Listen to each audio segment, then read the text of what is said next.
This is my opportunity every year to be able to say thank you to all of you for the superb and excellent work that you do in the different parishes of our Archdiocese, for your commitment, for your dedication, but I would sum it up all really in the one word, your love.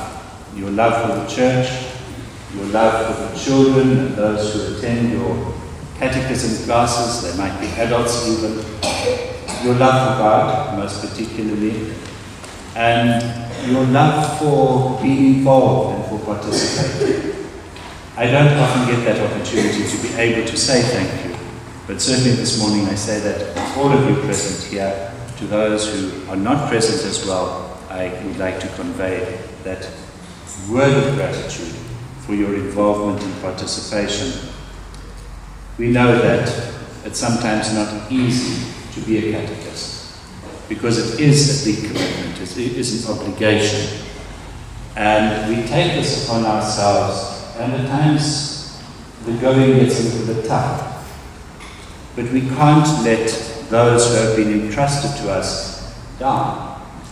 We've got to keep on for their sake, and I know that you do that with such a sense of joy, with such passion. When I go to the various parishes for confirmation, I'm always struck by the incredibly good relationship between the young people and the catechism teachers.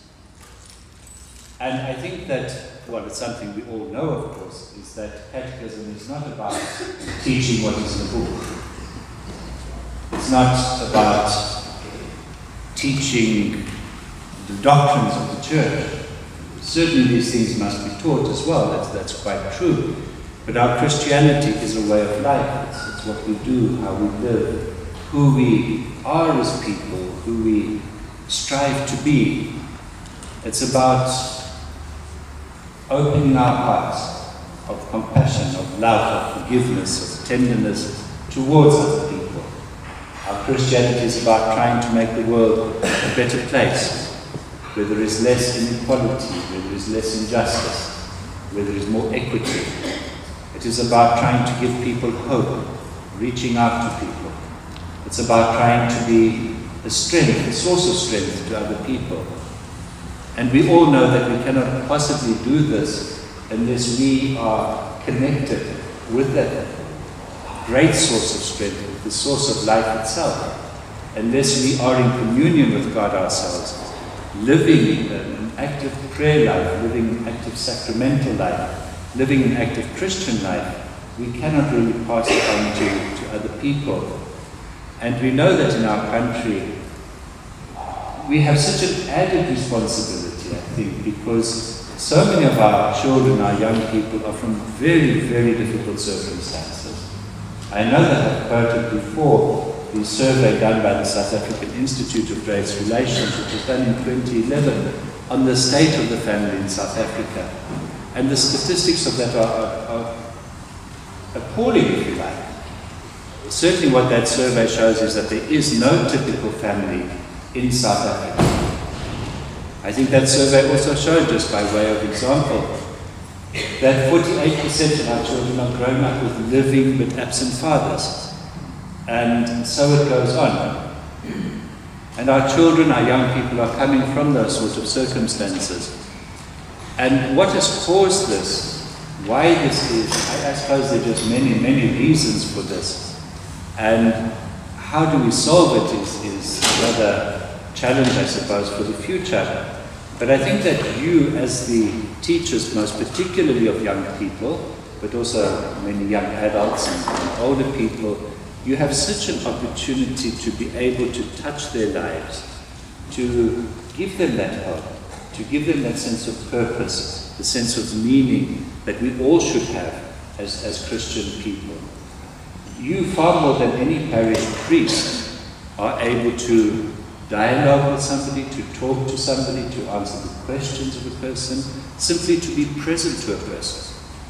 And when these children are put into your hands and your care, whether it's once a week at the catechism class, it is an opportunity of bringing Christ to them. In our lessons, in the way we treat them, the way we talk to them, the way we put our arm around them, or whatever is needed at the particular time, just to make that particular child, that particular young person experience the love that they should be experiencing in their own families, but which is in fact often absent in the family.